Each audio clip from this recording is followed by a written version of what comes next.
I should come up with an intro. That's true. It's true. All right. Hey, everyone. Welcome to episode 2 of the All-American Dad. I have a special guest where my first guest was someone I just met. My next guest is someone I've known since I was 6, and I'm old, so it's a long time.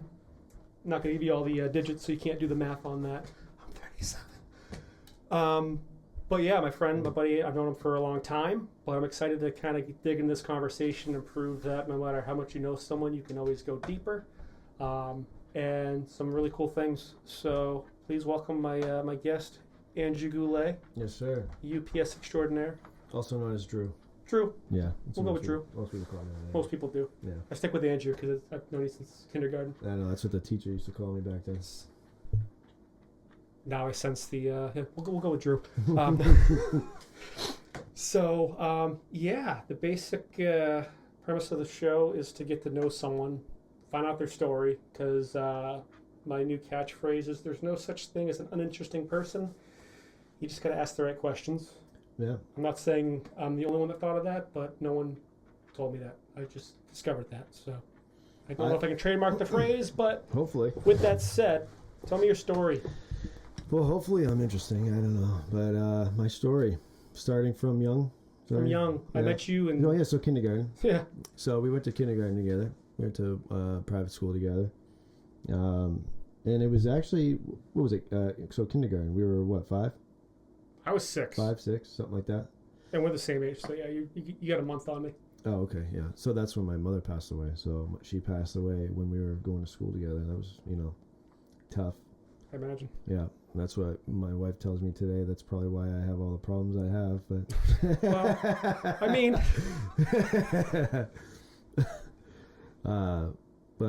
yeah, it was. I mean, to me, it was like I had a good childhood and everything was fine, and I moved on, and it's always been there looming, but it's can get by, get through. It was fine. It was me, my dad, my sister. And I think that I was raised pretty well, and my dad did a good job of raising me and raised me to be tough, and so I don't know me, I don't let things bother me. I don't get rattled very easily. I'm pretty level-headed, and that's kind of where, when you're raised by a man, it's kind of like how you end up, and that's why my wife's like, there's something wrong with you. You don't have the emotions or the empathy that you should have, or compassion or whatever. It's like, well, I don't think emotionally. I don't think like that. It's just not the way my brain works. I see it's in there. That's not that it doesn't exist. You're just not led by them from the years I've known you. It's like, you feel the emotions, but you're not going to let that dictate reality. You're not going to let, it's like, well, because you had to face reality at a very early age. Yeah. So yeah, I think with anything like that, any kind of trauma, people might notice the weaknesses. It produces strengths too, and learn to balance those out and recognize them for what they are. That's part of what I want to bring out in the show, because you're not the only one that has lost a parent. Yeah. That's not to take away from it sucks, but someone listening, there's someone out there that might hear this too, and they can garner strength of like, well, my life doesn't have to be over. Right. Yeah, that's true. Yeah. I want to share the hard, but like in putting that out there and being vulnerable, you can de-isolate someone who thinks they're the only one that's gone through it, and the only one that feels like, well, I could have, would have, should have, but because of this X, Y, and Z, I can't, And I think of things in my own life where I feel like I failed or didn't do, or where I felt like it was someone else's fault or this or that or whatnot. I realized, like, when I take responsibility, I'm able to kind of push through and find a better result. Right. Yeah. But so you were raised by your dad. Yeah. Yep. And my sister moved away when I was like, I don't know, I was pretty young.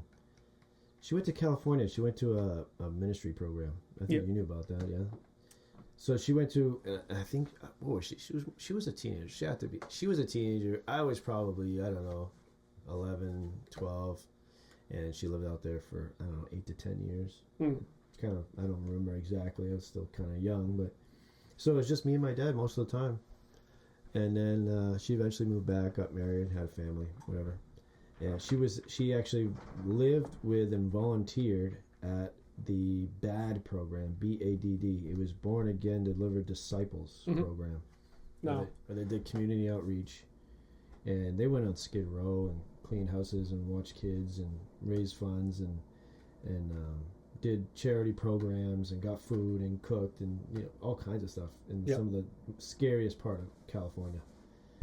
Yeah. How about that? yeah, Skid Row. So she's got some stories. There's a man show, but still, she's got some stories that I haven't even touched the surface. I haven't really, even though she's my sister, I love her. We haven't really been able to sit down and even talk about some of these things because I had kids. She had kids, and it's just I kind of feel like about you and me. I feel bad. I felt like we should have gotten together quite a bit, and I take partial responsibility. He can take about 75%. No, but it's just it's just life. It's it's on the back of my head, but I gotta this and this, and that's why I'm glad we can kind of get this going because another interesting thing is how our lives are similar but very different. We're both raised.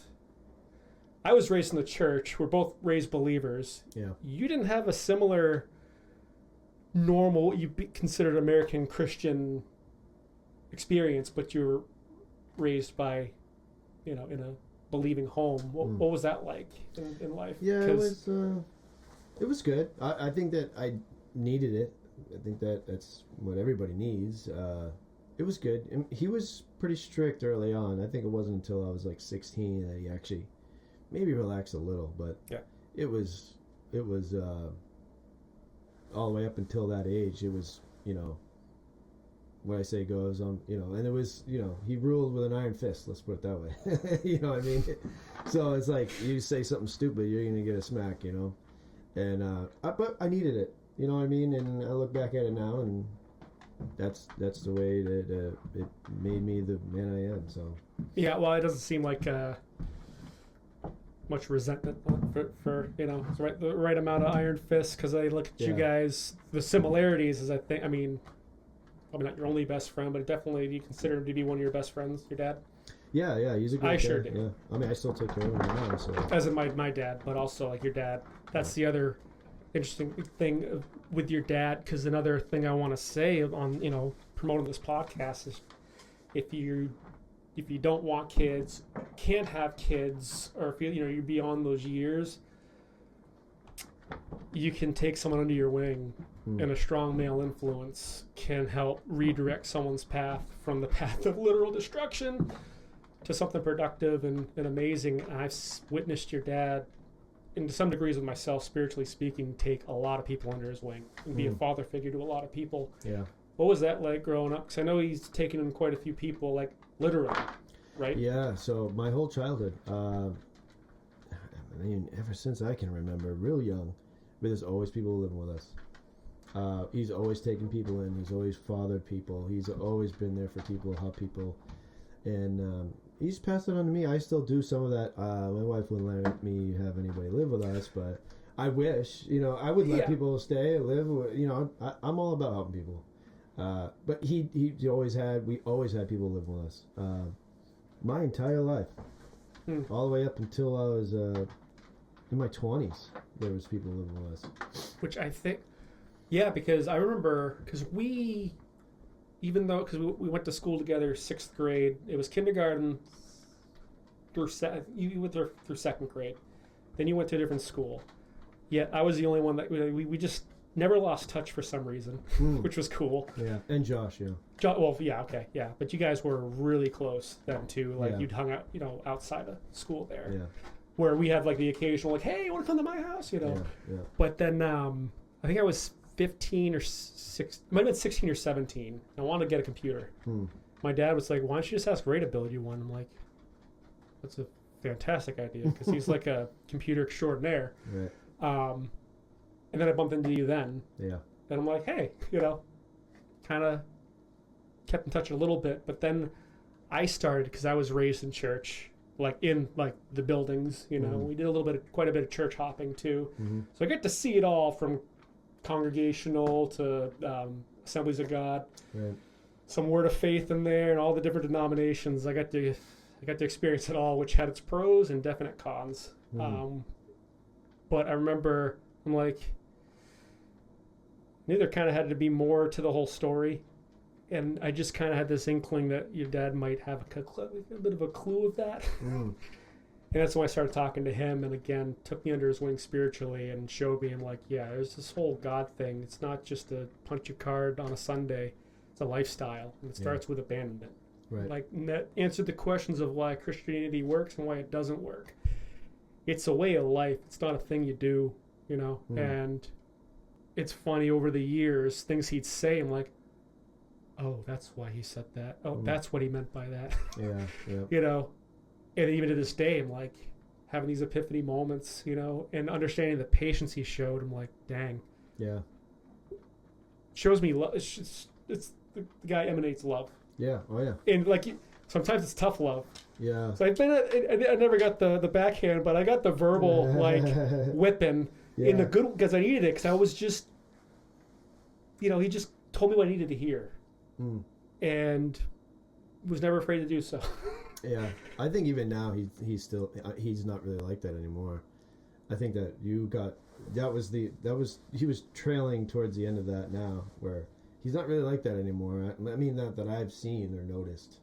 He's just not brutally honest. He doesn't even, he does want to talk. I haven't been able to talk to him that much, but he's not the way he was. He's older now, and he's kind of, you know. Yeah.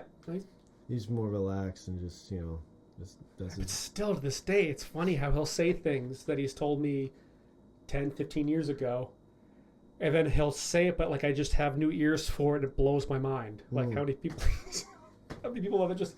Yeah. And you're like, I've read this before. Why is my brain exploding? Like, he just has this next level insight into the scriptures. I know that's directly related to his relationship with the Lord, which is not conventional, not what you...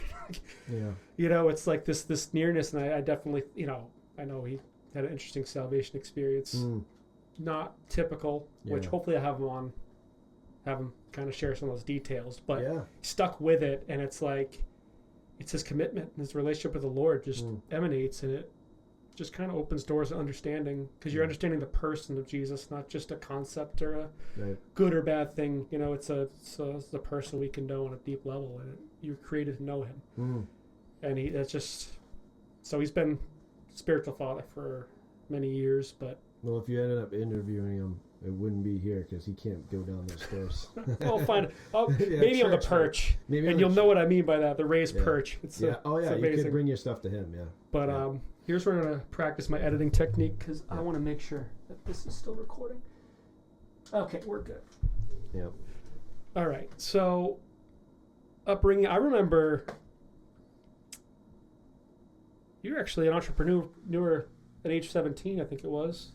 Yeah. Didn't you own a business? Yes. What was that like? 16. 16. Yeah, I was in Goffstown High School, and I was sleeping through most of my classes. I had no care in the world for school. Yep. But most of the successful people in the world are dropouts of high school and college. And look at Elon Musk, richest man in the world, college dropout. So, I mean... Kind of taught himself astrophysics. I learned that recently. Yeah. Just, can I borrow your textbook? Yep. And now he's building rockets that catch themselves. But I digress. Yeah, so, I mean, that's why I would tell my kids that you're not going to college. I always tell them. Unless I had a genius in my hands, I tell them straight off the bat, you're not going to college. I'm not taking on that type of debt, and I'm not going to let you put yourself into that sort of a debt that will carry with you for a long time. So I always told them, I'll help you go to a trade school. I'll teach you a trade. Well, you know, I'm willing to help, but not college, especially with the way that colleges look now with the indoctrination and stuff. That's just craziness. I mean, if you have a good kid that is a conservative and has good views, and you want to ruin that kid, best place to do is send them to college.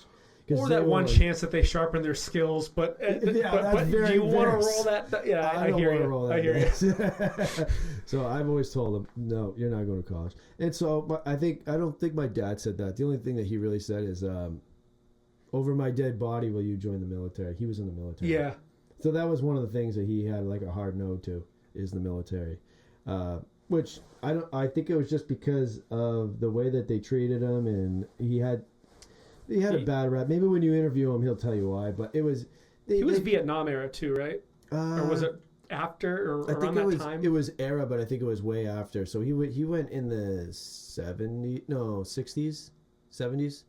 Yeah, Probably 70s. I think it was the 70s because he was born in 58 and he went in at 18. So Because that was not a good time to. yeah, It wasn't as celebrated today, yeah, as opposed to being labeled a baby killer just because you fought a war you didn't want to go to, yeah. and get spat upon. So I always try to, yeah. So he dealt with some nasty stuff in the military. Maybe he'll tell you one day, but it has to do with them like pinning some stuff on him and planting evidence. And he got arrested and he went to do confinement of hard labor in a federal prison for many years. And then he got dishonorably discharged, and it was all because they planted evidence and then faked this whole thing and made a case out of it. And it wasn't until many years later that the military did a full investigation and found out that it was all untrue and gave him an honorable discharge. But he served all that time for nothing. With none of the perks, compensation for it. That's crazy. Yeah, so he has a pretty crazy story to tell about all that stuff. So that's probably why he said, "You're never joining the military." Yeah, that's fair enough. Yeah, so I did start a business with him. It was a skate shop. It was downtown, and we did it for a little while. I don't know, probably about 2 years or something like that.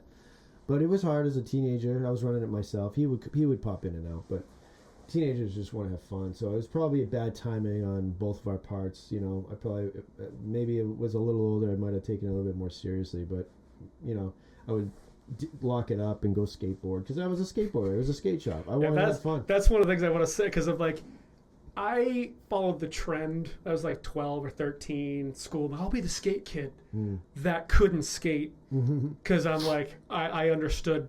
I would analyze risk. I'm like, I could break my wrist doing this. I'm a musician guy. I'm like, I had way too much fear. I remember going to the skate park with you the first time and seeing, I'm like, how do you get so high? And just running the old Manchester skate park, like, this line you'd run, you'd catch air off here, you'd do a grab. I'm like, I didn't know people did that in real life. I thought it was just on TV. You weren't just I like skating. Like, you could skate. Yeah. I would tear it up. Yeah.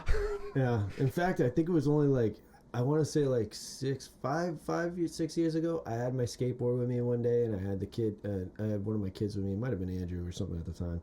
And I was like, yeah, your dad could skate. And they were like, yeah, come on, Dad. And I tore the skate park up, but I didn't go to the I'm old, so I was nervous about getting hurt. Right. Some of the thoughts kicked in, and I'm like, oh, I could do that, but I'm not gonna do that. So I tore it up, and not nearly as much as I used to. Enough to let them know there's something in the tank, but not enough to risk workers' comp or pretending like you got hurt on the job. Exactly. Not that you'd ever do that. I might. Yeah, so that's why I still know that I could. But they did tear down that skate park, but I still could. I could tear it up. There's actually a half pipe right over here next to your house. Yeah, no, my son cranks that on his scooter. So I hammered at that like a year or two ago with Noah. Yep. He wanted to get into skateboarding. It's not influence from me because I was like, I don't want my kids involved in skateboarding. It was like, you don't want to join the military. Like, I don't want my kids to skate. Yeah, well, I know the pains, the aches and pains that I feel today that happened to me when I was a teenager stemmed from skateboarding. So I was like, I don't think skateboarding is a good idea. And these kids don't listen. Your grandma. I'm like, okay, whatever. So I brought him to the skate park, and I tore up that half pipe because he was like, how do you do this? What do you do? And I'm like, I tore it up, and then his jaw's like, you know how to do this? And I'm like, yeah, I know how to do this. Dad? And I actually, I got a little air on it. I came down. I landed wrong, and I lost my balance, and I went over the skateboard. But the instincts on how to fall with skateboarding kicked in, and I landed like on my shoulder, rolled to my back, and popped up on my feet. And so I never slammed on the ground. I kind of rolled and popped up. And he was like, "Oh my God, are you okay?" And I'm like, "I'm fine. I'm fine." Doing almost nothing, I kind of lost my balance, and I landed on that concrete, and I felt that for a week or two. Oh wow! Like, I'm not 15 anymore. Start to feel these things a lot longer. Yeah. So I told him to just go at it. I said, "You just can't be fearful. Just put your board up there and drop in." And he's a newbie, so, and I knew by looking at him what's going to happen or whatever. So I stood there in the middle and I said, just drop right in. Well, you're in the way. No, don't worry about me. Just drop in. You got it. And so he dropped in, and as soon as he dropped in, he goes down, and I see him. He leaned too much forward. He was going to face plant into the other side of the half pipe. So I reached over and grabbed his shirt and picked him up, and I'm like, dead hands. I said, see, I got you. Don't worry about it. I'm right here. You're good. And you're like,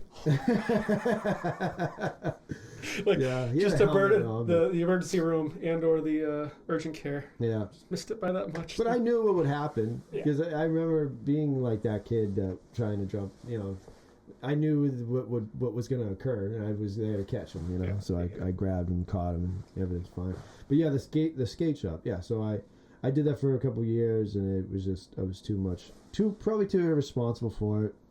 And then but you do get a taste of that running a business, whether it's because we had a business that ran a hair salon for a few years, and kicked our butts, full disclosure. But now it's like my service manager when I was a writer, my first manager in the dealership world, basically. I kind of told him that, and I kind of was hanging my head over it. He goes, "Hold on," because I said, like, "I'll never do business again," or he goes, "Hold on, you learn something from that, like even from the failure, what you perceived failure. It's like there's something in there that you will probably use down the road, and like that stuck with me." And that was back in 2010. Here I am, 15 years later, trying to start a podcast business. We'll see if I learn anything. But I have other kind of business ideas in my head, and I'm like, I think any failure, like I've been getting back in the gym, and I learned, there's not a single muscle that grows or gets stronger without being brought to failure. So it's like all of these things that we kind of hang our heads on. Oh, I did this wrong, I did that wrong. Okay, well, don't let that be the end of it. Learn from it. Use that. So just say that to say whether in our heads it's a success or not, the story's not over. It's what you do with it. Right. But yeah, so I just I don't know. Yeah. In case you have any business ideas, go for it. I got a couple. I've been still kind of dabbling in it, but because I'm a family guy and I have kids and everything, if I didn't have kids, I would probably go full-fledged into being my own boss and own business. But with kids, I've never taken that risk. I just don't want to see them suffer for my mistakes of trying to do a business and it failed. That would be like my biggest fear. Is like we fail and now we can't afford this and can't afford food and mortgage, whatever. So I just haven't taken any risk. I think when the kids are older and gone, that entrepreneur aspect of my brain and goals and the way I think is just it's like ingrained in me. I'm gonna branch out and start my own thing. But I have been doing some stuff on the side. Yeah. Yeah. Like what? So I've been doing cooking and catering on the side. Okay, hold on. This kid can cook. And some attribute to you might be known as somewhat of a picky eater. Yeah, I'm very picky. Especially, when you were younger too, from what I heard. Yeah. But the pro was you don't settle for anything but the best. Right. And you've cooked some things I'm like, I'd never heard of this before. Yeah. Man, is it good. I've tried to replicate it. My mom threatened me, like, you do not cook this ever again in my house. It smelled like feet for a week. I'm like, yes, Mom. Sounds like my curry dish. Yeah. That's what it was, but it wasn't as good as you. It's either people love it or they hate it. There's nothing in between. Yeah, you also got to do it right. I didn't do it right. I almost got thrown out of my house. I'm just kidding, Mom. I love you. Thank you for your support. So, okay, you're doing some cooking and some catering. Yeah, I've been doing it for like, I don't know, a year or two on the side. So I've been doing it for myself. Just, nothing like crazy. I started off, I have a large group of friends. I host a lot of events. Mm-hmm. So I was always cooking for my own events. And then the amount of people that I would be hosting just grew and grew and grew. And sometimes I have over 100 people at an event that I'm hosting. Mm-hmm. And I would be cooking for them. So I was like, man, if I can do this for a crowd of people, I can make money doing this on the side. And so I've been slowly kind of building up I have an outdoor kitchen, so it's kind of, I'm making it, adding to it, and, it's getting bigger and bigger. Did you just have some random people come in and build that, or did you do that yourself? I did it myself. Okay, yeah. That's another thing. This kid does literally everything. Like, you had your time as doing carpentry with Steve. Yeah. So but we're talking like outdoor, indoor, everything from, what's your experience with construction? Because that's exhaustive too. Yeah. So I started Not with exhausting, exhaustive, as in.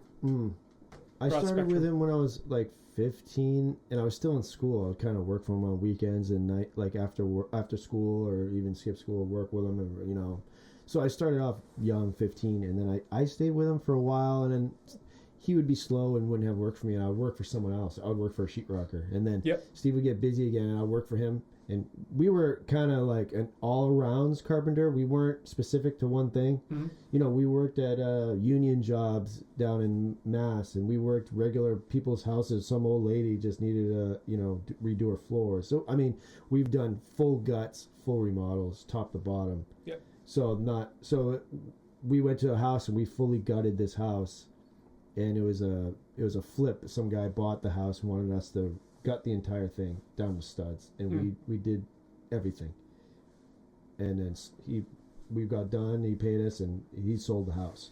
And it's funny.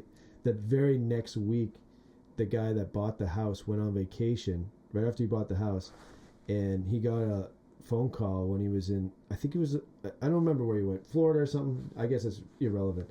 But he got a phone call. His house burned down because the pipes froze. Bursted the pipe, filled the basement, hit the breaker, breaker caught on fire, and burnt the house to a crisp a week after we finished remodeling the entire thing from the studs and foundation up.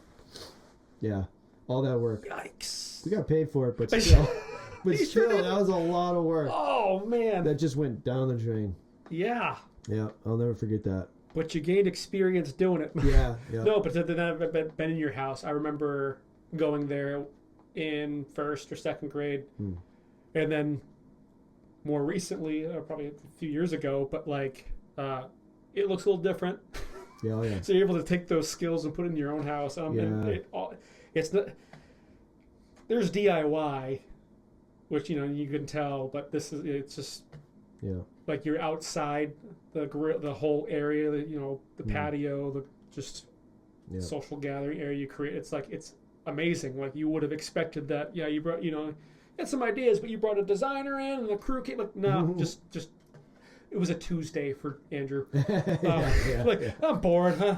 Halo's getting old, or whatever the Xbox game you play now, or I don't play PlayStation. Yeah, I don't play anything anymore. It's also amazing at Halo. Yeah. Ungodly good at it. I think you could run through the map backwards. Yeah. I'm not making that up. I remember you beating me with just stick grenades, I couldn't land a shot on you. Not breaking the shields down, just one bullet hitting him. Couldn't do it. I used to use that all the time. They would say, "I'm good at Halo." I said, "Okay, I'll play you 1-on-1. I won't even touch a gun." They'd be like, "Oh yeah, right, yeah, right." Oh man, I've done it so many times. Oh man. Yeah. So another thing you mentioned, you didn't want to take the risk of starting a business because your kids. So that's a big part of this podcast. You had kids. Yep. Let's start with number one. Yeah. I assume that might have changed a little bit. Oh yeah. So you find out I'm having a kid. What was it? First time you hear it? What was that like? That kind of news? It was. I always kind of at that age I wanted kids. Really? Yeah, at that age. How old were you? I was 19, I believe. Yeah, when we had our first, and it might have been 20, but I think it was 19 or 20. It was somewhere around there. Yeah. It was if I wasn't 19, it was like right on the cusp. I think it was 19-ish because I had moved in with my buddy John around that time. I just moved out of my house. Yeah. Like the house I grew up in, not the house I own. Yeah. Yeah. So we had. You were young. And, yeah. She actually. I mean, she wanted to not have him, and I was like, I really protested against that. She actually went to go get the procedure done, and I talked her out of it.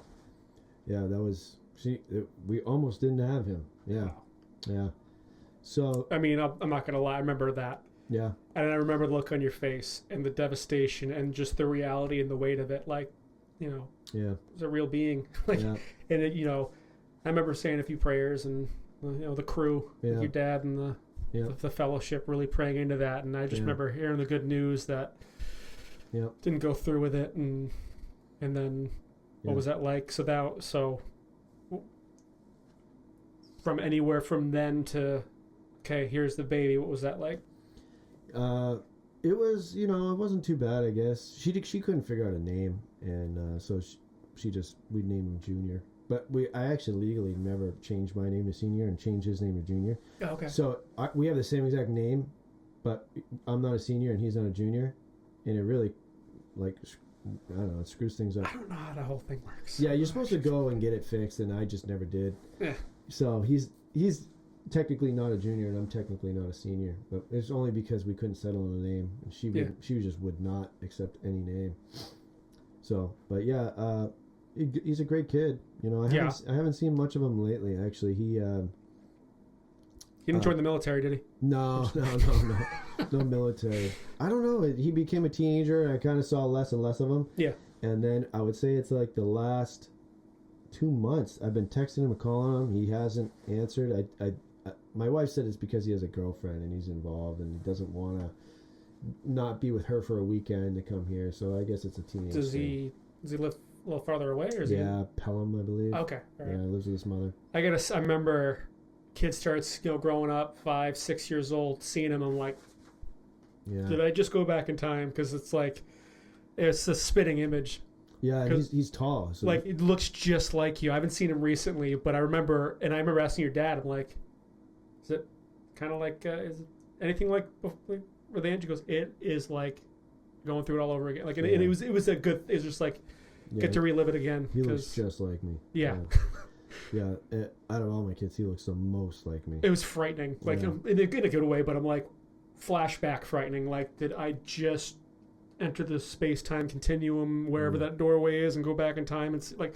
Yeah. But he's like 6'2" now. Are you kidding me? Yeah, he's big. Yeah, he's tall. Really skinny though. Is he still a beanpole? Yeah. Yeah. Well, I at least got that on him. Yeah, I remember he got hurt in football and I didn't see him for a while, and then he got into a small car accident or something. I didn't see him for a while. I'm not sure why. I've tried to talk to him, I tried to call him, and I just think he doesn't want to answer my calls. He doesn't want me to guilt him into coming or something. It's the only thing I can think of. Yeah, well, yeah, it's things have their seasons. Yeah, I just figured he'll come around. Yeah. I'm trying not to pressure him too much. Yeah, I try to be easy on things. But yeah. So then, you're married. Oh yeah, yep. Where'd you meet your wife? I met her at a downtown. I was hanging out with some friends at a bar, and then I met up with another friend. That friend was with my wife. Yeah, so we were out at a bar. Yeah, I wasn't drunk or anything, but we still met. Yeah. Yeah. Then you guys got together. She's got a few kids. Yeah, she had 2 before from a different marriage, and then I just had Andrew from a different marriage, and now we have 2 together. Yeah. 2 together. So then, like from Andrew to meeting her, and then you guys moving in together. Did her kids live with you? They did just the second she moved. So whether you did the whole I'm your official stepdad or not, whatnot, they live under your roof. You provided for them, so you also hold a father figure role. Yeah. In another degree too. What was that like with them? Did you guys have a good relationship, or with the boys? I think so. It was tough at first. It really is. I mean, blended families are tough. And I hear. First off, like very soon after we got together and they moved in. She actually moved in when her kids were with their father in Florida. Okay. So I didn't meet her kids for a while. Gotcha. And she was already living with me. They took like the summer off with the dad. And so when they came back, there was like a shock to them, like, who is this guy and why are we living in his house? You know what I mean? Yeah. And then it was, they kind of grew out of that phase, but then they didn't get along with Andrew. So there was always tension there. Sure. And it really bothered my wife at the time. And she was like, I don't know if I can do this. I don't know if I should stay here. Maybe we shouldn't. Maybe we should split up. And, so the kids aren't always at each other's throats all the time, And I was like, well, you have to look at it this way. Do you think they're going to be like that in a couple years? Like, I don't know. Do you think they'll be like that in 5 or 10 years? I don't think so. I think they're going to grow out of it. I think it's going to be a phase. One of the questions I would ask is, like, you think it'd be different if they were blood related? Because I can tell you the answer to that question, because kids fight. Yeah. They argue over some silly things. Yeah.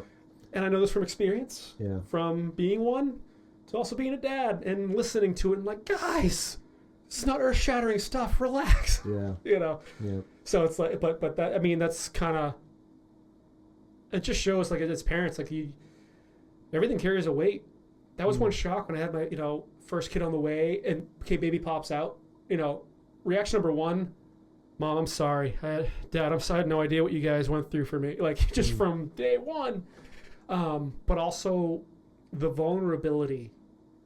I don't know if anybody feels the same way, but like the vulnerability of me just skyrocketed because now it's not just me. And I was married, but this life, this helpless life that I'm taking responsibility for, anything happens to this child, I don't know what I'd do. Yeah. So like to the fatherly instincts of like, I got to provide. If I work 5 jobs, I do, I'll try to see them when I can, but like they will not starve. They will not, and that really came into play once I heard, hey, pregnant, And, we were kind of like, yeah, it'd be nice to get things going. So it wasn't like, we wanted a kid. Right. But then you're like, oh, this is really happening. This dead end job thing. I'm going to school now. I went to school for automotive. It shifted into gears. I'm like, okay, it was a wake up call. Yeah. But it's like because everything, like the weight of everything, just skyrocketed with children. Yeah. And it's like that's my thing. It's like if you're waiting to be ready, what gets you ready is like, hey, baby's coming, and then like something just changed. You're like, yeah, I gotta fix some things. Yeah. So then you registered. So then you eventually had your 2 kids together, which Noah was the first together, right? Yeah, he was the first. Yeah, I don't think either one of them were really. We didn't plan to have kids. Yeah, but we're happy. But you were like, okay. Yeah, like join the family. But we were done at Noah because we were like, okay, 4 boys, let's be done. No more. And then we accidentally had Gracie, which now we finally have a girl. So she's got 4 older brothers. Yeah. Yep. And my kids will see these interviews whether tomorrow or 5-10 years ago. I don't want to give them a complex, but love my son. There's something just special about that father-son connection that's unlike anything else. But that father-daughter relationship is also unlike anything else. So you've had boys all this time. What was it like having a girl?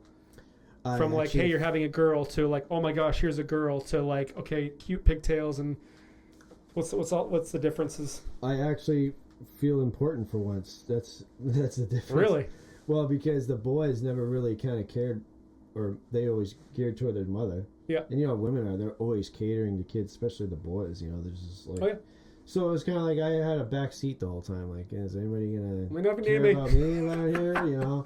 Until I had my daughter, then she was like, she just wants to climb on me and sit on me and snuggle with me and play with dolls with me. And then it's like, okay, well, I guess I am someone important for these people around here. Well, I am finding too, like, as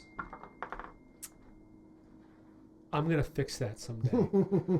I should have did the do not disturb. Something's texting me. Oh, one of the phones. I apologize. Yeah. It's episode 2. What do you want? Yeah. I've heard this, and it's always special. It's always amazing having kids and all that. It's just things change, and the older they get, I feel them. It's fun. And for instance is like Julie's just decided to do softball cold turkey. I want to do it. Yeah. At 13 years old, that's an intimidating thing, and she's handling like a champ. Watching her to first practice, my face I think still hurts from smiling ear to ear. I'm like, oh yeah, it's amazing. Now my son, we can wrestle. I'm still tower over him, but he's a beast. He pushed me around. We can play a game. We'll play a game of soccer, and it's competitive. It's like, this is fun. Like we can get down. So that fun aspect has like skyrocketed because it's just like you can, the competitive guy in me can be competitive with my kids. Right. Which is fun until your daughter beats you at 4 straight games of Texas Hold'em. Texas Hold'em. Which I don't know what's worse, the fact that I'm teaching my daughter Texas Hold'em, or that she beat me 3 or 4 times in a row. Wow. I might edit that out. I'm just kidding. No, just tell you all the dirty details. I feel like I might have been the one who taught you Texas Hold'em. No. Was I? No, but that was a fun time Because you had some epic poker games. No, Yeah. my brother-in-law, we kind of started that during the poker I boom. do remember that. Yeah. But yeah, no, you're also a pretty accomplished house game card player. I will say, forced to be reckoned with. I gave it up for years. I just reopened it actually. For years, I didn't host poker. I was sick of it. I wanted other people to do it. Yeah. I gave my poker table to my cousin. And he said he wanted to host poker. So I said, okay, great. Yeah, I gave him my poker table. I gave him my chips, everything. And then he recently just passed away a couple months ago. And I went and picked up my poker table. And people were like, oh, we really want to play cards, whatever. Yeah. So I was like, all right. So I remodeled my screen porch and turned it into a poker room and, have my table and chips and everything. So I just started doing it again. Nice. Yeah, I didn't do it for years. Yeah. I got sick of hosting everything. My brother does it professionally. No, wow. Lives in Vegas. Wow, that's awesome. So, yeah. It's fun sport. Fun game. Yeah, it's fun. I don't play professionally. Yeah. Because it's fun and you can't have emotion or you lose money. This is not a gambling yeah, definitely not. But thing. Anyway, no. But I feel like to be professional at it, it becomes boring. Does that make sense? It's different. You have to grind it out, and you have to play so serious to make money. And to me, I will just blatantly just throw money away at it, and just because it's just fun. It's a fun. No, and I don't do it to win. I do it to just play and have fun and hang out with people. No, my brother, he's not. I mean, if anybody can do it, he can do it because he has the. I mean, he's part of a team, and he's learning a system, and he's learning the game. How to play it right, and sometimes you play it right and still get smoked, but also like not taking the emotion out of it. Yeah. But it's like playing basketball. There's you can just shoot around, but when you understand a game on a higher level, now it takes it from chess to checkers, and that's why people make it to the league, in the NBA versus because there's a skill level. Right. It's a physical thing, but there's also a mental side of it of like. Then that's where the fun comes in. You have to want it and love it that bad. Yeah. So literally with anything. My brother with poker, but my daughter with softball. If she wants to go with it, it's putting that effort in and learning the game beyond the game. Beyond when you hit the ball, run to first. But no, there's maybe you can bunt or fake the. There's a litany of things you can do where you go beyond just the norm of it. Right. So that's where and again, like in doing a podcast, I'm learning. It's like you have to love it because it's a grind. I'm going to edit this video down. That's new for me. Yeah. But I'm passionate about what we're doing right now because I've already learned new things about you, insight to I knew about situations, but I didn't know what was going on in your head, struggles and the. Even just the whole I felt important with my daughter, like that. That's. But I'm like, I understand that. Yeah.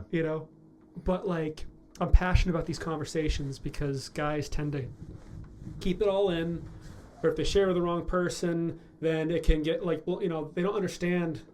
So then you're like, well, I'm not opening up again because every time I do, people think I'm an idiot. Like no, a friend of mine, he goes, I want to do everything, and I'm like. I know what you mean. You see something on TV, I think I could do that. But I just want to know what it's like. Be a hockey goalie, or NASCAR driver, or the guy from Dude Perfect that spent 6 months learning how to do high performance driving. And I think it was this new Toyota Supra. He learned these are a bajillion horsepower, crazy handling. I'm like, man, I want to do that. Just to know what it's like to experience that. Right. That's just, I think I think there's a lot of guys that are like that. It's personality type. Yeah. But one thing I'm passionate about is getting together, talking, being vulnerable. Because when you hear someone else's story, you get the different insights into life, but you also get I struggle with that too. Okay, I'm not crazy. It's not just me, because isolation is a silent killer. Literally and figuratively, it's been the end of people, or it's kept them so concealed you don't get to see their brilliance. So asking someone their story, you get to find the solid gold buried in anybody. Yeah. I've talked to people that most people would be like, he's not worth the time of day, based on society standards. And I've just asked someone a question and he hits me with all this. I'm like, you're fascinating. I'm glad, like, I'm blessed by him, opening up. Right. Where would it be inconvenience to some other people, Right. And that's not to say I had to learn that, from being all about me most of my life to like, you know what? I know what I know. I want to know what you know. I want to know what he knows. Yeah. I've experienced what I've experienced, but I haven't experienced life through Drew's eyes. So being able to hear your experience, it's like inspiring. It's freeing. But you're a solid dad. You love your kids. You've always been a family man.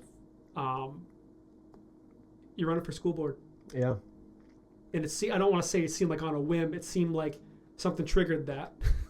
Yeah. And I might get canceled on YouTube on my first interview, but I'm okay with that. Yeah. But no, I'm a very conservative guy. So is he. I want to have non-conservative people to talk to say we don't have to fight and bicker. With that said, I'm not going to censor you. I'm going to let you talk. Yeah. Express yourself. Don't worry about it. All right. So you're running for school board. Yeah. Yeah, for sure.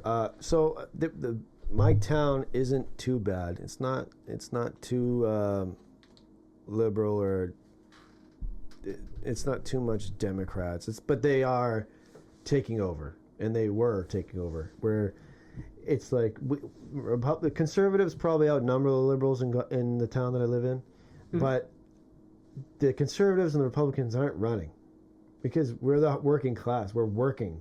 We have to work for a living. We have to raise kids. So the people that are the liberals that are like on the seats, they're like in their 20s. They still live at home. They don't have kids. They don't really have a job. It's just like these are the people that run for office and just like take this stuff over. And you don't realize it, but that's what it is. There's like a woman on the school board. She has a shaved head. She's like 25, 26, and she just votes in all this terrible stuff in our town. So that's just one example. But they also have like the surrounding towns are very liberal that are around, and even including this town. And so they're all very liberal, and they allow boys and girls sports and boys and girls locker room, and the boys say they'll just be like, oh, I identify, you know what I mean. And what the problem is our school system. Same thing with like Maine, the governor of Maine, how Trump called her out, and she goes, I'm following the law. Well, when she said that, the law that she's talking about is non-discrimination and not asking what gender these kids are. Okay. So when a boy goes into a girl's locker room, it's not reported, it's not talked about, it doesn't make the news, and it's all because the school doesn't stop it because they say we don't discriminate. Right. That's BS. You should not allow a boy, I don't care what they identify as, you should never allow a boy in a girl's locker room or in a girl's sport, period. Yep. But the school, when we bring this stuff up, they say, doesn't happen. We don't know about it. Doesn't happen. If it happens, it's a lie. And they deny because they don't report it because they say, oh, it's discrimination. We can't know. We don't know what gender that kid is. So it's kind of just blinders on.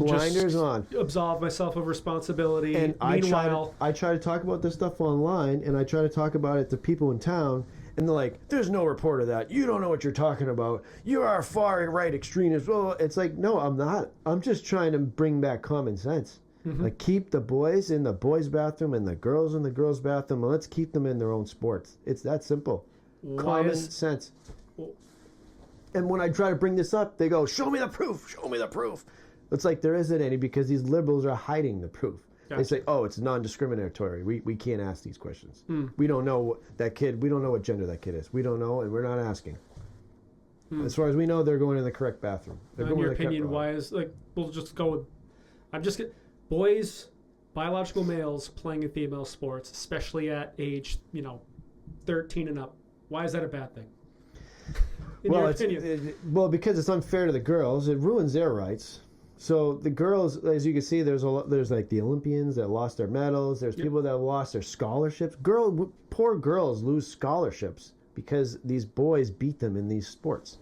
That's completely unfair to them. Never mind the girl's face that got fractured in the Olympics from boxing because he boxed a transgender and she fractured her skull.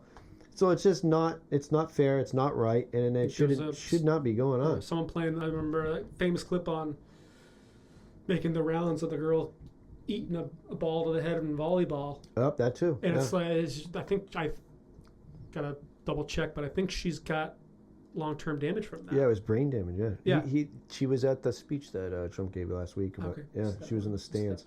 But that my biggest thing is a safety aspect, because I think the U.S. Olympic women's soccer team got demolished by, I think it was either 14 or 15-year-old boys soccer team. And that's not making fun of anything. I'm saying the physical development of a biological male is just dangerous to combine. Yep. And yeah, that was one of my motivations to start this podcast. That was an issue that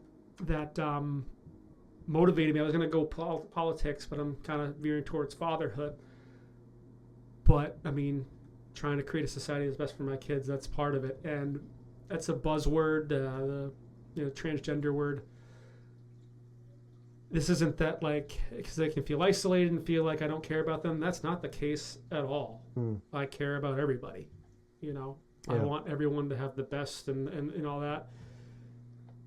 Yeah, and I have compassion for these people, but they should not be in the opposite gender sports. Like, maybe don't do sports, or maybe have a transgender sport for them or something. Yeah, there's got to be mixed genders, so people know what they're getting into. But having an option, because it's like, or just stay in the boy sport. If you're born male and you transitioned into a girl, fine, stay on the male sport. That's fine. I'm fine with that. Completely fine with that. But don't go and start ruining girls' days and ruin the girls' sports and their scholarships and stuff like that. That's just crazy. That shouldn't be going on. But see, I haven't been able to talk about any of this stuff. And the election's tomorrow, and the people in my town won't see this in time, so I can talk about it now. But I've had to be silent about this stuff for months. And because it will get me canceled, it will get me, banned from my town. And people will be taking clips of this and posting it. Like, I've been attacked constantly in my town. And they've pulled up a post from me from 8 years ago, and they screenshotted it. And on the screenshot, it said, there's on Facebook, it'll tell you how long ago it was posted. Yep. It said 15 minutes. So someone screenshotted it 15 minutes after I posted it and held it for 8 years until I decided to run for office and brought it up. Yeah. And it wasn't even that bad. I called the guy an old hag. He deserved it, or she. I don't even know what the gender they were, but they were attacking me about blowing off fireworks on 4th of July. So yeah. So we were blowing off fireworks. We might have went past the time. I think you got to stop at 10 or something. It might have been it might have went into 10:30 or whatever. It was right on the cusp of 10 o'clock. I don't remember. It was 8 years ago. And we were blowing off fireworks, and I'm an admin of the page of our town. Yep. There was a person on there complaining about fireworks are going off and blah, blah, blah, blah, and my dogs, and my dog has anxiety and these fireworks, and blah, blah. And they were just complaining, and people were like, okay, calm down, it's 4th of July. And I went on there, and I had a couple of drinks that night, so I was like, you need to shut up. This is 4th of July. This is where we blow fireworks off, right? And I was defending my actions, and sure enough, they reported it as I was bullying or whatever. They reported it and didn't know I was the admin, so it came up to me as they were reporting my post to me. So I was like, that's awesome. I just kind of ignored it and continued on, and they started attacking me, and I fought for your freedoms, and I went to war, blah blah. And I'm like, then you, out of all people, should have respect. It's the 4th of July. For blowing off fireworks. On the 4th of July, you fought for the freedom to do this. Yeah. And you're complaining about your dog? I said, I don't care about your stupid dog. And I called him an old hag. And they screenshotted it and held it for 8 years and pulled it up on me as soon as I put my name on the ballot that I'm running. Yeah. Whatever. It makes me want to vote for you if I lived in the same town. Yeah. Because I'm kind of over it. Yeah. Over the cancel. It is what it is. You stand where you stand. Yeah. You don't like it, that's fine. But it's disproportionate persecution, politically speaking. I think enough people are just kind of over it. Yeah. But I mean, that. What other issues are you looking to deal with? Well, with those the are school the board? that was the main those are the main driver. ones, but also the financial. So like we were talking about earlier, there is no like paper trail of what this money goes to. So there's a couple of reasons from like there's a couple of things I think that are going on with my investigation. Is first of all, our school system run on the SAU. Like Manchester school system is run on the SAU. They have their own SAU, I believe. Ours is shared with Dunbarton. So there's an SAU 19 is shared between two towns because we teach some of their kids. They come to some of our schools. So we have a joint SAU. Dunbarton elected the superintendent and their assistants and the other guy. They're both, there's like a superintendent that's like the assistant, and then there's like a third guy. I forgot what his title is. But all these guys make up the amount of money of $500,000 a year, almost $500,000 a year, which is insane for a superintendent, assistant, and then the other guy, whatever his role is. Okay. Yeah. So I'm like, this is, and not only do they have these high payroll, but the other town voted them in and put them on. So it's like, why are we paying for this? Yeah. Like, we didn't even have a say in who we got. Now we have to deal with the SAU. We pay a ton of money to the SAU. And then we got to deal with these bureaucrats that we can't fire. They're in a contract. We can't get rid of them. We're stuck with them. And we have to pay them. And we didn't even have a voice or say in any of it, which is ridiculous. They're running our Goffstown school system, and they're not even Goffstown residents, and they weren't even appointed by Goffstown School Board. How about that? Yeah. And then you ask them where the money is going and what they're spending it on, and they're like, oh, we don't know. We'll get back to you. And then they don't get back to you. None of it is accounted for. Not one dime. Okay. And so my party and I and people that are running with me put forward a bill that we want to check register. We want have an accountant come in. We want every single dollar to be itemized and tell us where this money is going so we can find fraud, waste, and abuse. The Liberals showed up in numbers and voted it down. But we were able to at least get it on the ballot tomorrow for the town to vote on it. Oh, wow. So we're hoping that the town votes on it and we can actually get that through. And that would help me and my fellow candidates to actually put some things into action to fix our school system. Because without them telling us and showing us, we don't know what they're wasting this money on. And it's a lot of money. Well, I've known you my whole life, basically, if we were to take away the first 5 years. Yeah. But I want to tell you why I think you'd kill it for the school board or pretty much any political role you went after is in the years I've known you have a way of bringing people together. What I mean by that is you use conservative talking points. You know, you can tell like, oh, this guy's, yeah. You have some very liberal friends, and you don't treat them with any less respect. I mean, you'll make your comments if Yeah, I'll razz them. you razz them, but I'm not gonna cancel them. you love them, you care for them. They're still invited to poker night or to the cornhole was also one of your main things. Yeah.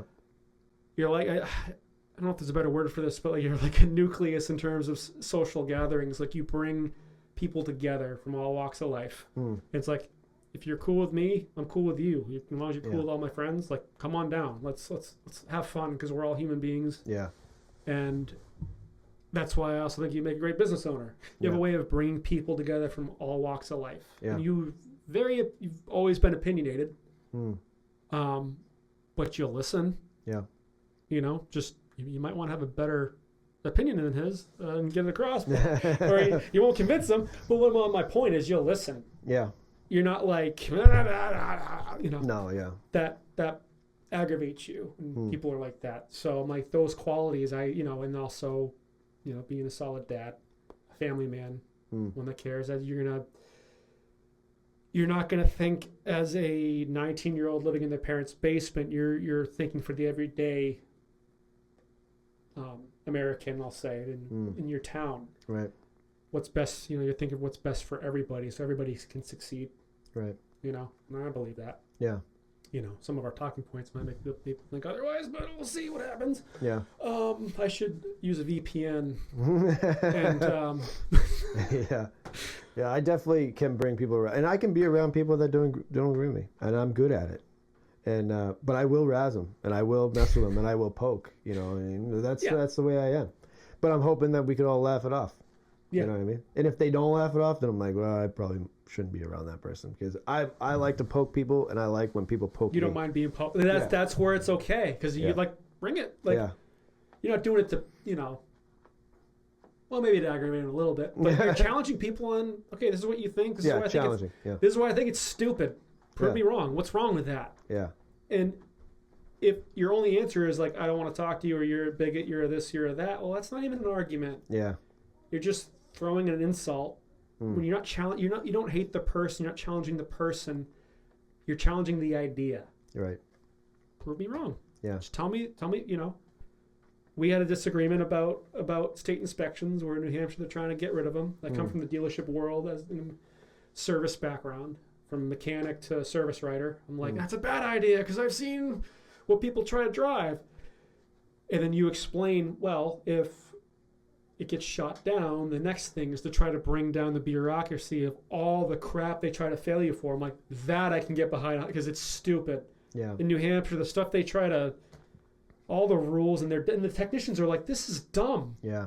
And it's not the dealership coming up with it, it's the state. Right. And they'd love to scrap half of it. Like, have tires, have brakes that work. Yeah, I think we can get behind that, you know. Yeah.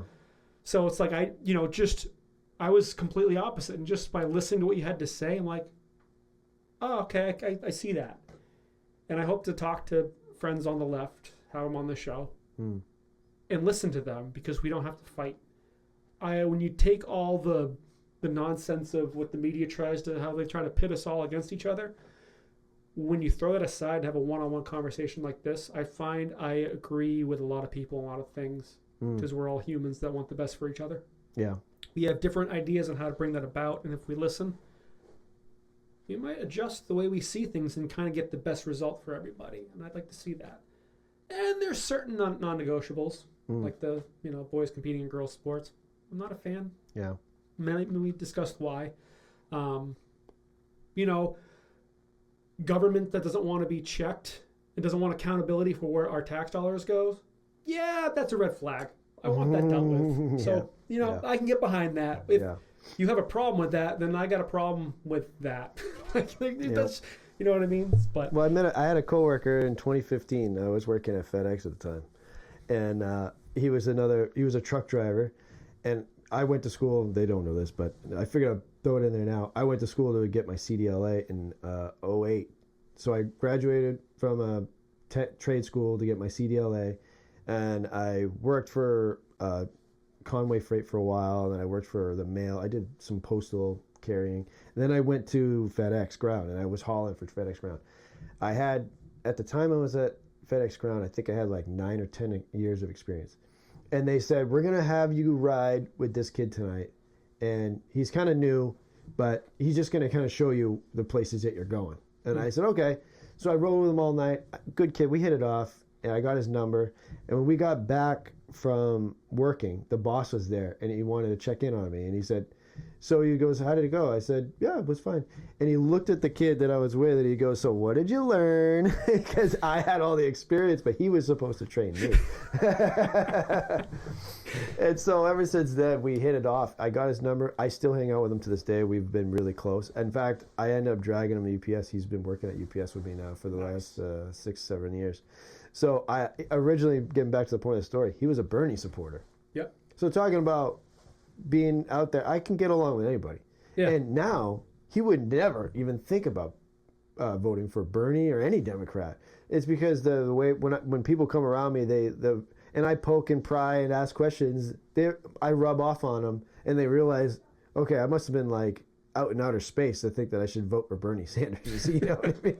So he came around. I didn't tell him what to do. He just, just by asking questions and having a conversation, he kind of came to his own common sense, So I can get along with anybody. I can hang out with anybody, and I can, and I can bring people together. Since I've known you, and that hasn't changed, nor will it. Yeah. But yeah, let's land the plane. I got my secret bonus question. All right. That if you watch the past one episode, which was audio only, I want to try to ask this to everybody. Mm-hmm. You get to go back in time to the day your kid's born, first one. and you get to tell yourself something, what do you tell yourself? Buy Bitcoin.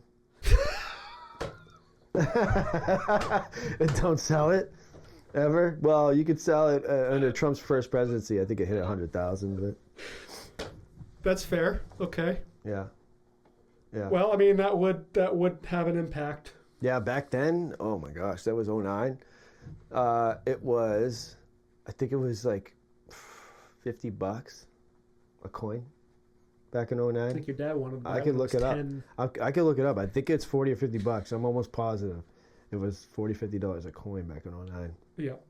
Yeah, buy Then you Bitcoin. could have started that business. Yeah, that's what I would Not have. saying you can't. You're gonna. That's what I would have told myself. But Yeah. all right. Yep. Well, thanks for sharing. Yeah, Thanks for being vulnerable. absolutely. Thanks for man. being real and raw. Yeah, definitely. Good luck in the election tomorrow. Yeah. Tomorrow. I I'll got have the you day back off. on when you run for governor. Yeah, I would love to. I mean, hey. But I would have to do a lot of cheating and stuff like that, like these governors these days. They're taking a lot of Well, bribes. just don't stop calling people old geezers. They'll freak out at fireworks, and maybe you'll have a chance. Yeah, I But know. I know. dude, Hey. fist bump. Yeah, It's been real. it's been real, man. Thank you. Yeah, absolutely. And thanks for joining on episode. This is actually the first video podcast, so thanks for coming along. Hope you enjoyed, and we'll catch you on the next episode.